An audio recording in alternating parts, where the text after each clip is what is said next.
मनोज जरांगे सध्या आपल्याबरोबर फोन लाईनवरून आहेत. मनोजजी, पाईपनं मारहाण, लोखंडी रॉडनं मारहाण, अत्यंत विकृतपणे हास्य करणारे फोटो आणि असे बरेचसे फोटो आहेत जे आम्ही दाखवू शकत नाही, जे कुणीच बघू शकत नाही. इतके क्रूर असे हे सगळे फोटो समोर आलेले आहेत.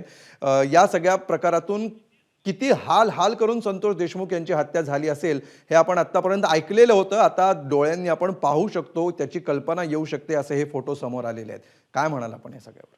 बघू वाटत नाही दादा, ते खूप हाल हाल करून मारलं यांनी क्रूरपणानं नुसते पैसे कमवण्यासाठी. दहशत बसवायची होती म्हणून येतात. आता त्या संतोष भायाची इतकी क्रूर हत्या केली. यांना ना एकच सजा द्यायला पाहिजे. आता यांना चौकात घेऊन फाशी देऊन गोळ्या घातल्या पाहिजेत. एका एकाला 100 गोळ्या घातल्या पाहिजेत यांना सगळ्यांना. याला सगळा दोषी धनंजय मुंडे. मी त्या धनंजय मुंडेचं आतापर्यंत नाव सुद्धा घेतलं नाही. 2.5-3 महिने झाले तर या प्रकरणाला. पण आज मात्र जाहीरपणानं सांगतो, तुझ्यावरती धनंजय मुंडे, तुझ्यावरती जर परमपूज्य भगवान बाबाचे संस्कार असतील, तुझ्यावरती स्वर्गीय गोपीनाथ मुंडे साहेबांचे संस्कार असतील, तुझ्यावरती स्वर्गीय अण्णासाहेब अण्णा पंडित भाऊचे जर संस्कार असतील, तर तू मनाने स्वतःहून आमदारकी सहित सगळे राजीनामे मंत्रिपदासहित देऊन टाकून तिकडं यशवंतराव चव्हाण साहेबांच्या समाधीपाशी जाऊन तू आत्मक्लेश कर. तुला जर खास तू नियतवान असशील, माणुसकी जिवंत असशील आणि तू जर खास माणूस असशील ना तू, तर तू स्वतःहून 302 मध्ये जा. आता स्वतःहून जेलमध्ये जातो. त्याच्यापेक्षा तुला मोठी शिक्षा नाही. अजितदादांनी आणि मुख्यमंत्री फडणवीस साहेबांनी याला लाथ मारून बाहेर काढा, कायम ठेवू नका. आता नसता तुमचं सरकार सुद्धा काही कामाचं नाही. तुमच्या सरकारवर थुकतो. मग इतक्या क्रूर आज तुमच्या राज्य तुम्ही चालवताय. राज्यातल्या तुमच्या पक्षातला आदर्श सरपंच संतोष देशमुख यांची क्रूर हत्या होती आणि तुम्ही जर नुसते तोंड घेऊन बघणार असाल तर तुमच्या जिंदगीवरती असे इथून पुढं कमीत कमी येते माझ्या माध्यमातून राज्यातल्या जनतेला आणि मराठ्यांना जाहीरपणानं आवाहन करतो, त्यातल्या माजुरड्या टोळीला धनंजय मुंडेच्या इथून पुढे तांब्यावरून पाणी सुद्धा देऊ नका. रे लई नीचपणाचा कळस घातला या लोकांनी. लई क्रूर हत्या केली. ती माझ्यावरती आपण जर फोटो बघितले तर बघावं सुद्धा वाटत नाही. किती क्रूरपणानं एखाद्या लेकराला मारतायत, किती त्या आईला त्रास होत असणार. आता हे फोटो बघून सांगतो, त्या मुलाला, पत्नीला, भावाला ती वेदना होत असतील. असं ना काळी थरथर कापायला लागतंय. इतके क्रूर घटना केली. यांनी त्यांच्या जातीला सुद्धा डाग लावला आज या पोरांनी. या संतोष भायाचा खून करून यांची जेवढी जात आहे ना तेवढ्या जातीला सुद्धा चेअरमॅनाखाली बघायचं काम धनंजय मुंड्यामुळे झालेलं. धनंजय मुंडेंनी नियतीला साक्ष मानून त्याच्यावर खरे संस्कार असतील त्यांनी स्वतःहून जावं. मागणी नाही करीत. तुझ्या राजीनाम्याची त्याची तू 2 राहा 3 राहा काही फरक पडत नाही. पट्ट्या आहे.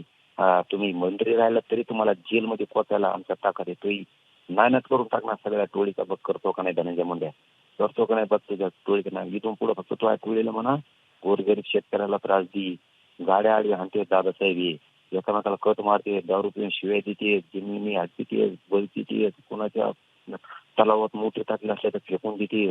इतकी गुंडगिरी करते ही टोळी दादा. तुम्हाला सत्य सांगतोय की माझ्या माध्यमातून यांची इथून पुढे जिरीतच होतो. कारखान्याच्या उचली आणते, पैसे बुडीचे देणारच नाही. इतके नीच कारभार आहे त्यांची. इथून पुढे नसते त्रास द्या म्हणा धनंजय मुंडे.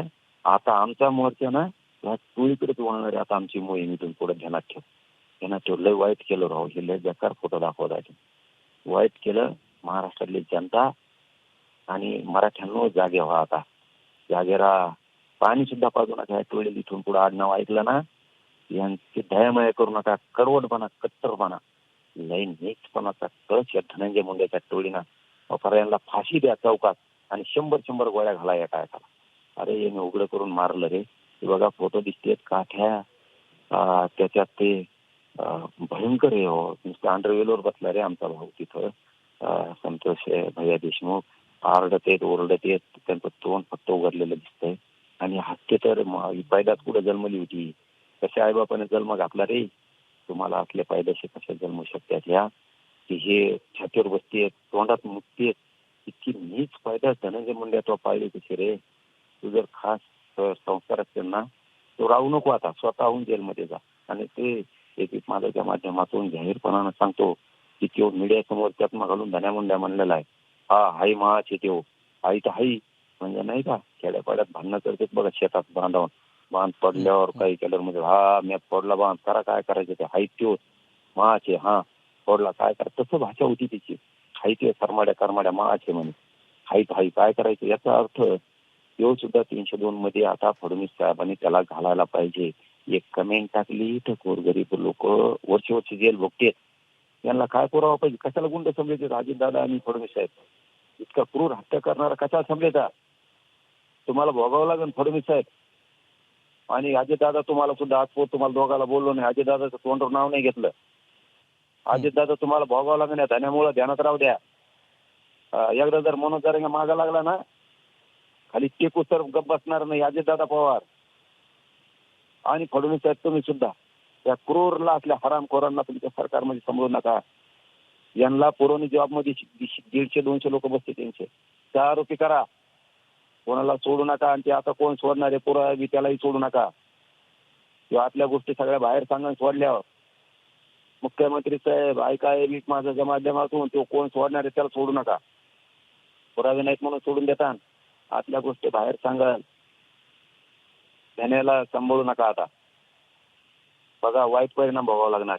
वाईट फोटो टाकले तर गुगल दाखवले वाटाले माझा मी दाखवले की बेकार वाटतंय. दादा हे फोटो बघायसारखे नाही. तलवारी सारखे हत्यार त्याच्या हातात काय काय वाटेवर बसते. मीच पाप पाप पुढे भेटतान रे. तुमचा पापाचा गाडा भरला आता. सगळेच माजुरडे खाली. खरंय. मनोजजी, याच्याविषयी काय बोलावं असा खरोखर प्रश्न पडावा. संतापाची तिडीक डोक्यात जावी प्रत्येकाच्या. असेच हे सगळे फोटो आहेत आणि यातले बरेचसे फोटो एबीपी माझ्याकडे उपलब्ध झालेले आहेत. मात्र त्यातले काही फोटो आम्ही दाखवू शकत नाही, इतके भयंकर आहेत. मगाशी जो मुद्दा उपस्थित झालेला होता की संतोष देशमुख हत्येच्या निमित्ताने दहशतीचा किंवा क्रूरपणाचा एक उदाहरण समोर आलेलं आहे. मात्र हे केवळ एकमेव नाही, तर ह्याच्या पूर्वी सुद्धा अशा अनेक घटना घडलेल्या आहेत. या सगळ्या घटना ह्याच्या पूर्वी सुद्धा अशाच प्रकारे उलगडलेल्या न उलगडलेल्या अशा कित्येक केसेस असतील, ज्यांची चर्चा या निमित्तानं पुन्हा एकदा सुरू होते आहे. पुन्हा एकदा लोक त्याविषयी आवाज उठवायला लागले. त्याची भावजी बसली. महादेव भैया मुंडेंचा खून झाला, त्या अंधळे जेलमध्ये मरण यातना बघतोय. त्याला लाज वाटली पाहिजे. इतके क्रूर हे फोटो आले. काय पाळलेत लोक यांनी. त्यांच्या जातीला सुद्धा शर्मेला खाली मान घालावं लागेल. त्याच्या जातीत दिले चांगले लोक. ही कशी पैदाशीने तयार केली आणि कसे या पैसे कमवण्यासाठी आणि चार्जशीट मधून आणि आपल्या चॅनलवरून आता दिसतंय की त्यांना याच्यातून दहशत पसरायची होती. म्हणजे इथून पुढे जर खंडणी मागितली तर आपलं कुणी वाटा जाऊ नये. खून केला तर कुणी कंप्लेंट करू नये. अरे तुझ्या जातीतले लोक तो मारले धान्यामुंडे आहे, कुणी बोललं नसल. पण तो मराठ्याच्या नादी उगत लागलास रे. संतोष देशमुखांचा खून करून तो मराठ्यांच्या नादाला उगत लागला. इथे पठ्ठ्या मनोज जरांगे बसलेला आहे. तो कस काय केसेस घेत नाही काय नाही बघतो म्हणलं मी. आणि म्हणून हा गुन्हा दाखल झाला. तो आमच्या नादाला लागलाच कशाला. हा तुझ्या जातीचे लोक मारले ते बिचारे गरीब असतील गप बसले आणि तुला दहशत माजवायची काय. बापाची पेंड का तुमच्या दहशत माजून द्यायला.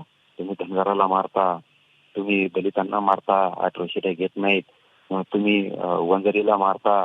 मारलं वंजाऱ्याला कित्येक तरी यांनी हे पैशासाठी. आणि तुला खंडन घेऊन द्यावा, खुना करून द्यावा आणि अशी दहशत पसरा म्हणते. इथून पुढं लोक आपल्याला आडवे नाही आले पाहिजे पैसे कमवायसाठी. काय नीच फायद्याशी जवळ धरल्या अजितदादा पवार आणि फडणवीस साहेब. तुम्हाला सांगतो याला ठेवू नका. वाईट परिणामाला सामोरं जावं लागेल तुम्हाला. लय वाईट फोटो येते. आज काय रडत असेल धसा देशमुख कुटुंब बघायसारखे चेहरे नसतील त्यांचे. आता कसे बघता रे, कसे बघता यांचं ना. आता मोर्चा इथून पुढून तुम्ही वाटा जा मराठ्यांच्या किंवा कोणत्या जातीच्या.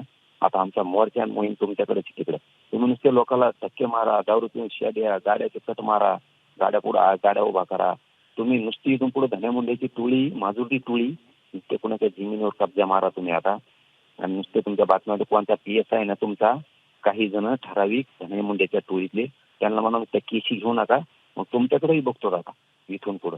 गृहमंत्र्यांनी आत्ताच दादासाहेब तुम्हाला सांगतो यांनी जर आत्ताच 6 आरोपी केले असते तर 150 पेक्षा जास्त झाले. 150 पेक्षा जास्त आत्ताच. ते आमचेच काही फितूर निघाले हो. सरकारचा छुपा अजेंडा राबवून प्रतिनिधी झाले आणि गोडगोड बोलून जुन्या शब्द ते गुळाची सुरी वापरली.